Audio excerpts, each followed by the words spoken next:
Hello. Yes, urikuninzwa here Trish. Apa ndiye ari kufona, mire nditire kufona back to.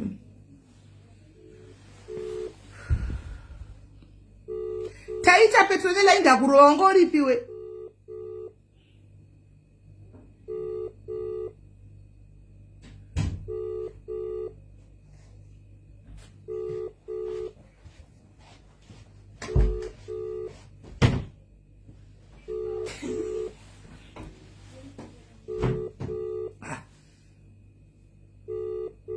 Kwabva kufona izvozvo ndikutira kumufonera bheki. Hello? Hello. Wakundinzwa? Wakundinzwa here? Ona chari kuna pafona pangu wakawandisa. All right. Hello, wakundinzwa here? Ndikukunzwa. All right. Saka handizivi tatichi handizivi uri kuda here kunareta what exactly what happened again. Because ndani chingutaura but ndinyasoziva kuti ndagona here kuti ndajamba. Because tatawirira kuti uzotaura wega. Saka ndazenge nongo joba. You can explain wega vanhu vatinzwa vanzwisise. Yeah. And yes, I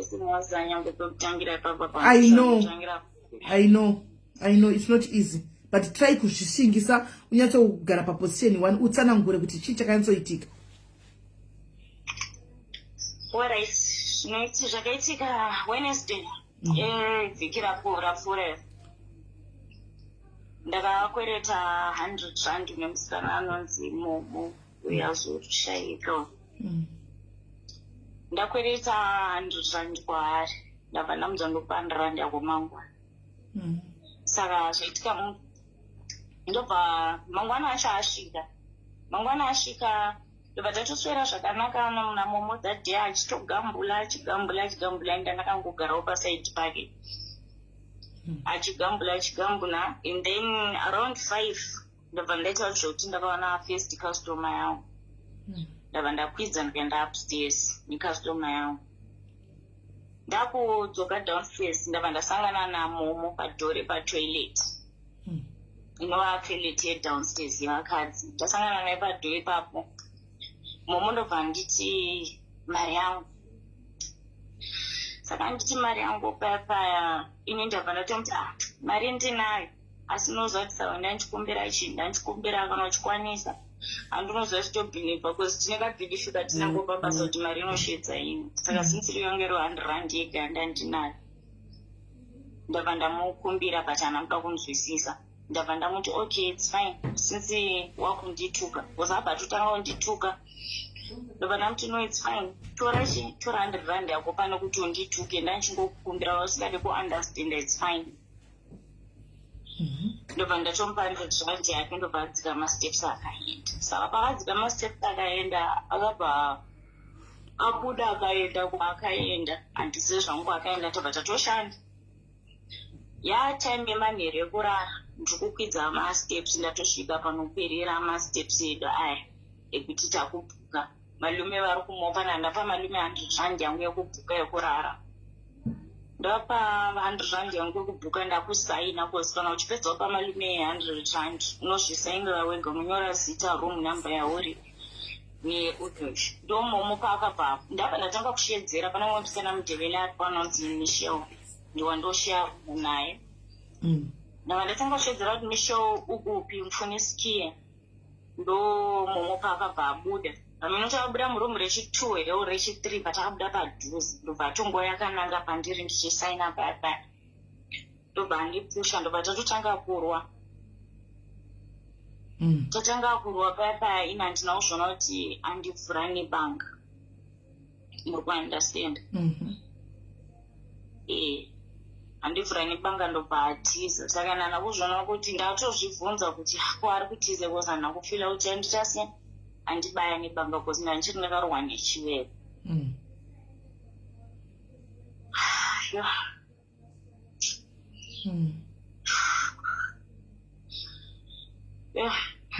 Adaro atiza like atiza manyandibatirwa nanamalume. Saka inini moment andakazobva neavava kuti uri kubuda kubuda ropa ndazi malume wabva manyandausitesi kunoripota indabva ndateera ndiri kumashure ndiri kumufunza kuti kwewo satema ndabuda panze ndasvika achirohwa vachitorohwa namwasikana vava vachina vachitomutuka vachimushaudha vachiita sei vanova some of the ladies vanyangerekeni vazobudisa nyaya nenzira isiriyo vasikana vava vachitomura vari panze ini ndabva so akatombororwa nevamwe vanhu like vaimbomupotsera nemabhodhoro saka ndabva ndaiswedera padhuze naye ndobva atokontinya kozanga achiri nebanga reyara muruoko ndobva ndiveza futi pechi 2 up panova kubva kumusana. Saka apa pacho manje hapana kuzoita difficulty yekuti ndakaiswa mastitch ndangoiswa kumusana ukuku kunova kwanga kuri bed. Ndobva tatakontinya kurwa paya pachiri nebanga raya ndikazodza mara ndabata banga raya nemaoko ndopandakanhonga bhodhoro ndabva ndatanga kuita semubaya nebhodhoro ofichi pana vamubaya kumusana uku ndobva fight ndobva yazoseparatwa nemasecurity. Saka nekuda kuti ndandiri serious kuti ndakazenge kupera simba ndiri panze apa ndopakabva ambulance yabva yasvika ndaitoda kuiswa mumota mumwe musecurity wepabasa ipapo ndo ambulance bva yakabva yasvika iye hatina kuona kuti akadisapia akaenda kupi because ndiye akapitisa kosi papafonerwa polisi ndiye akatotipa. Saka inini time yandakazoenda kuchipatara ndobva ndasvika momo ari umwe akagara nemapurisa ndandiri pauche ndobva paita doctor akabva atenda kuzotonzi vatazva vakataura ndabva ndatoiswa muroom same time ndibva ndaiswa uyu ndandatanga mainjection ndabva ndatotanga kustichwa ndatangaiswa mastitch emukati. Even before ndisati ndaiswa mastitch mapurisa ndobva tanga kufunza kuti pazotora dzinenge 5 minutes kozi yanga nestatement rake rangasvika akavaudza kozi angavaudza kuti inini ndiri kumu 400 rand handina kupa mari yake futi mari yake ndandatomupa kudhara. Saka nyangwe manera aititi understand kuti tiri kurwirei nyangwe until now I don't understand kuti chatairwira chii kozi mari yake andamupa handinambopera ndatukana naye zvekudaro. Saka ndinatombonzwisisa kuti chii chaizvo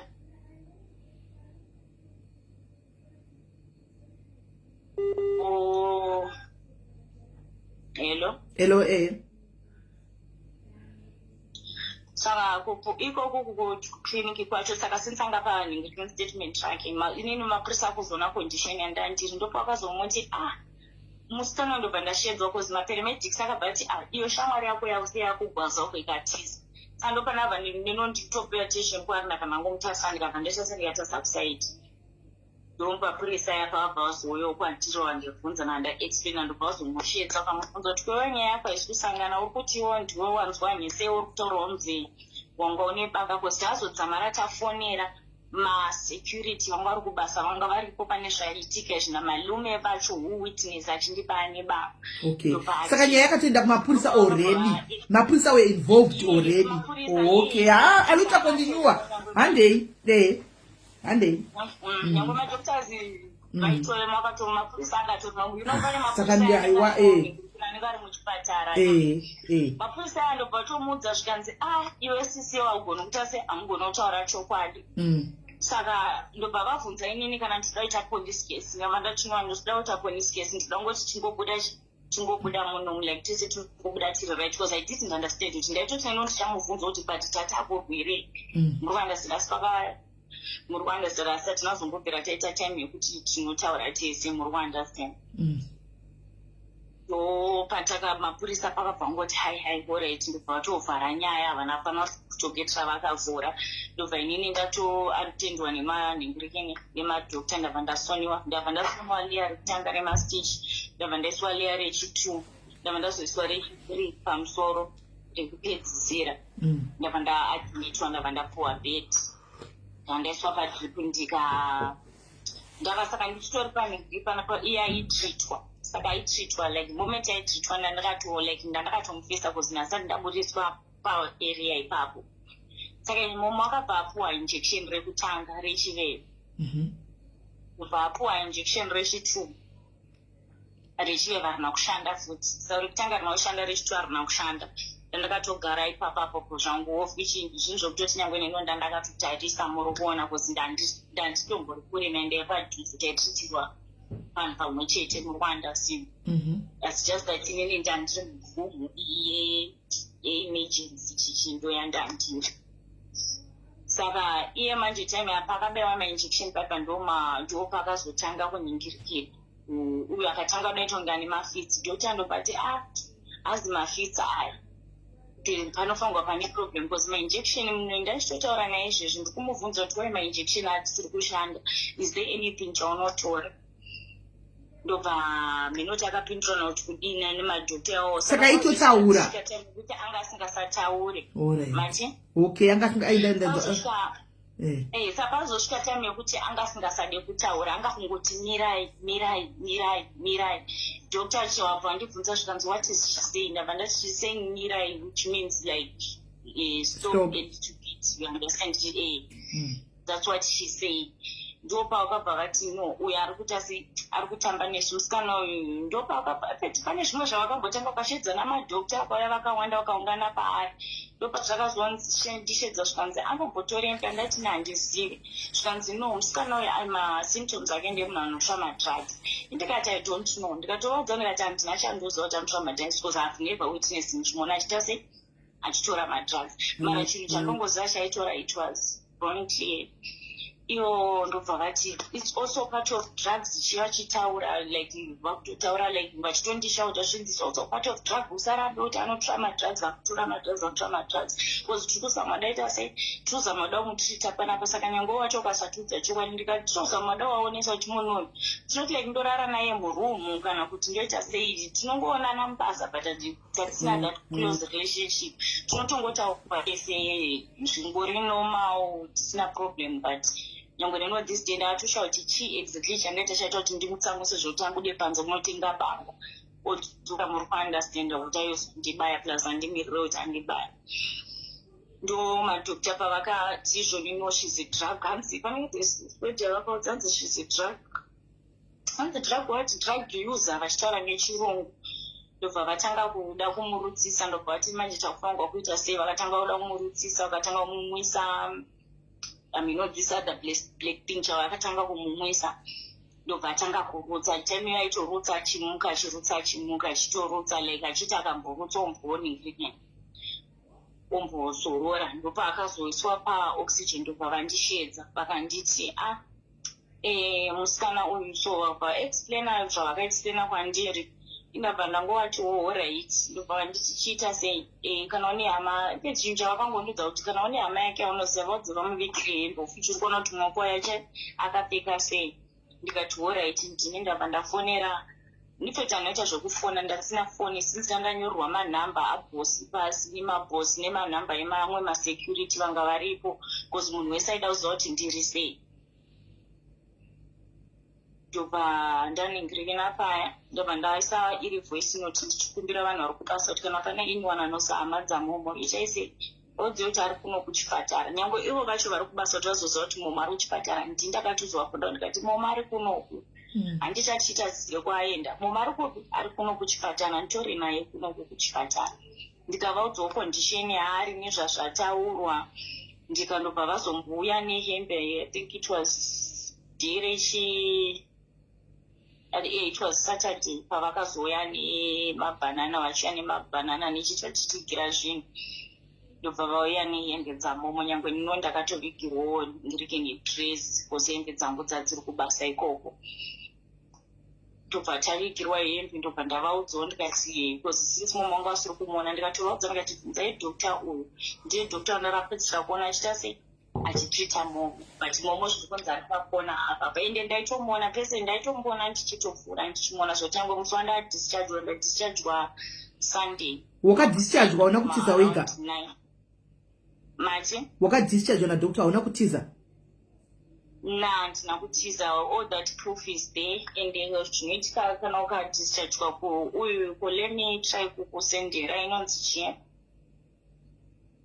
mira ndidai ukadischargwa kuchipatara kuningirike nekutendesawo vanoku medication yaunopiwa inenge itori nestika kuti wanga uri kuningirika wanga uri kuchipatara chakati ndadischargwa rini. So ndaita screenshot ye-one of my medications angu ndakutumira izvezvi. Okay. Saka ndakabva ndadischargwa makuseni na9. Ofuti kudischargwa kwandakaitwa na9 vakabva vandudza vakanditi isandike makuseni. Zvikabva zvatonzi nanesi zvikanzi bati iwewe faili rako wakadischargwa musi weSaturday. Uri kuunderstand but wakapanapo kane rwanzi zvonokufanirwa kuenda for surgery. Ndopa zvakabva zvanzi surgery yanga ichifanirwa iri ndikufanirwa saka izvezvi right now ndiri kusvika Thursday yatiri kubata ndinofanirwa kudzokera kuchipatara. Because ndo date rangu randakapiwa rekudzokera kuchipatara rekuti ndidzoke kuchipatara because ndevachinotarisa nemastich here chii handisudza kuti ndopanonobviswa here kana kuti handisiye. Okay. Ndabva ndadischargwa ndikapuwa faili rangu ndikabva ndaenda kufamasi ndikabva ndanopuwa medication yangu ndikabuda. Ndichibuda kuhospital handina munhu anyone akwanisa kuuya kuzondipika because handina hama iri kunoku. Ndabva ndangokwira taxi yangu pamari yangu yandandasara nayo. Ndandasara ne120 rand. Ndoya ndakakwira taxi ndakatora 20 rand kubva hospital ndichidzokera pabasa. Panova zvakaitikira zvese izvi. Okay. Ndabva ndadzokera kubasa ndichisvika kubasa manager akationa vamwe masecurity akatotanga kuti tafara takuona ichi taitofunga kuti chii koziye musikana zvokutoti nyangwe dziwe yavaibvunza momo hapana kana aitomubvunza ingoti saka musikana yaita sei yaida kukuuraya kudai. Nona ndichingopindura ndichoti ari right ndamusiya chi nyangwe time dzandabuda makuseni ndatomubvunza anga ari right anga aripo kuchi anga achiri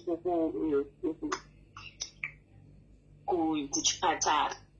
Ndichitovaudza ndikabva ndatonopinda manager atondisa ndikati ndakunogeza zvikanzi okay uye right ndatopidza upstairs kuroom kwangu kuya ndikabva ndatosvika kune masawira angu arimo murumu namwo vasikana vanzikatombotaure navo vakazara murumu.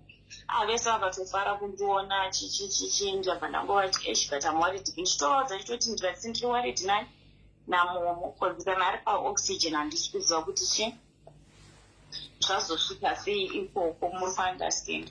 Ndabva ndataudza ndikati saka ini nazviita kuti ndigare pabasa papa panobhadharwa tongoti 200 yekubhuka makuseni kuti ushande plus 100 yekurara inova 300 rand per day. Saka ndandisina mari iyoyo zvokuti ndandatozviti ndabva muchipatara inini ndinoda zvinhu zvangu zvange ndichida kuita handina kawekuti anokwanisa kundipa yangu kundipa mari plus hapana munhu anokupa mari munhu kuti ukachiita sechigara muri kuunderstand apa especially pari papawo.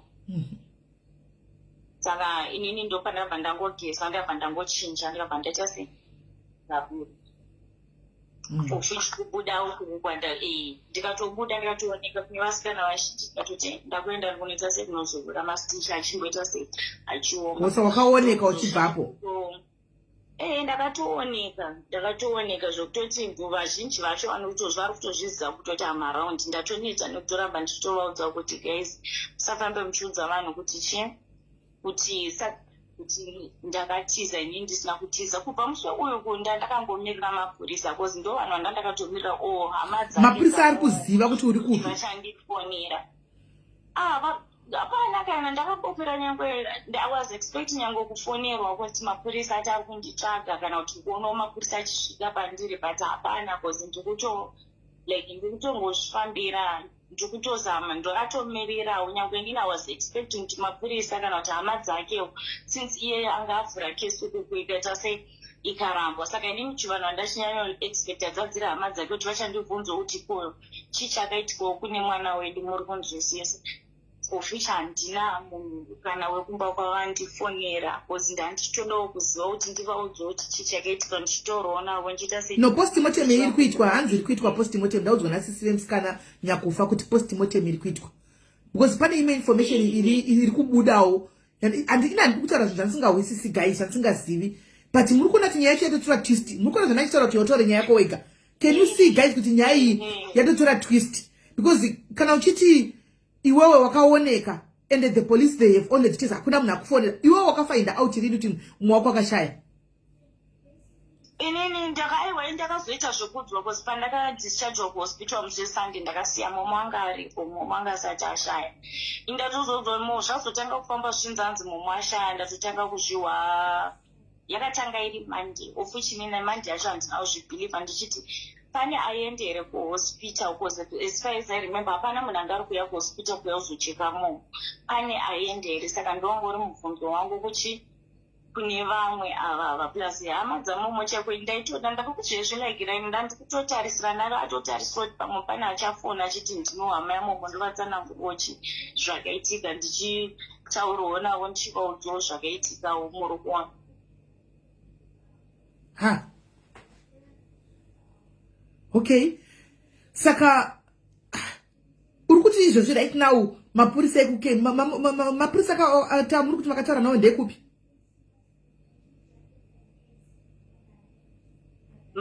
Mapurisa amakataura nawo pamakaripota makesi yenyu iyi yekugwa ndeyekupi? Ndeyekwa mapurisa anenge ari muclinic, kuna mapurisa anenge ari muchipatara. Saka mapurisa anenge atorimo kozini. Pane mapurisa anenge arimo anenge achitora makesi evanhu kana vanenge vabatwa ngunzi chi. Saka it's one of those mapurisa vaitofamba vari two. There were two of them mapurisa acho aitofamba two varume vachitonyora kesi yake vakatogara vakazotarisa nyaya iyi ndobva vangoti iyi nyaya haisi kumeka sense because kuna momo vachudza momo because iwo wasvika ukanyepa panapa takunzwa idifference story kuti iwe ndiwaita sei wabaya munhu ukazotiza. Okay, saka iwe haunambotrai kutsvagawo here hama dzemwana uyu dzamomo uyu? Ndatried kune vandandichicommunicata navo vandaiudzawo ndakatovaudza ndikati mukwanisa kupa amai vana hama dzamo namba dzavo because inini hapana ari kundipa. Ndikungoudzwa chete kuti sisi vake vati zvakati but hapana. Nyangwe ipapa pakubasa ndakafura nezuro ndakatopfurako nezuro ndichinobvunza mari yangu kuno umwe musikana atoshanda naye vachitondudza kutoti sisi mapamomo vakauya here vakatoudziwa nenhingirikini vakaudziwa zvakaitika kuti anzi momo ndiye akandibaya ndobva zvaita so. Saka ini ndandakungozvibvirawo iri self defense because anga ane banga achiramba achindibaya nebaba. Saka chinogona kuve chakaitika apa ndechekuti polisi kuhospital havana kuudza mapurisa kana kuti pakamirirwa yepostmortem kuti paitwe cause of death sei, because mapurisa dei anga akatoaletwa ipapo kuti munhu azofa kuti padai ingade akatotogwa guys musikana ingade akatotogwa nepolisi kana kutoatempta kufonigwa kwachona because isitambofona adaira. People are just calling aringodaira. Vamwe vake vanoshanda navo vatomufonera. Ini ndatovapa namba ndikati namba dzake idzi mufonere. Vamwe vake vanoshanda navo vandifonereni ndikati muudze kuti auye online. Vakatomufonera vakamuudza kuti uri kudiwa online asimeni WhatsApp akauya. Saka ipapo ndo pandiri kuhwisisa manje kuti zviri kufamba sei guys. Hanimaona right? Adona ndonga network network. And this guys oenda kupolisi atika kutembisa polisi kwacho mangwana. I think that is the best. Animaona sisi vacho varipo. Should I call the sister guys? Sisi vemskana uyu wokushaika varipo zvakare. I have here because I've been talking to you on the phone. I've been talking to you on the phone.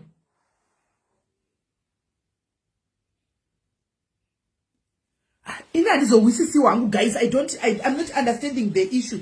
Kuti kana nyaya yakadai usina kutsvagwa nemapurisa ndinoenda kunoti ndauya here kuzoti ndakagwa nemunhu munochona kafa. Ndoda kukubvunza yo guys. I don't know how does it work.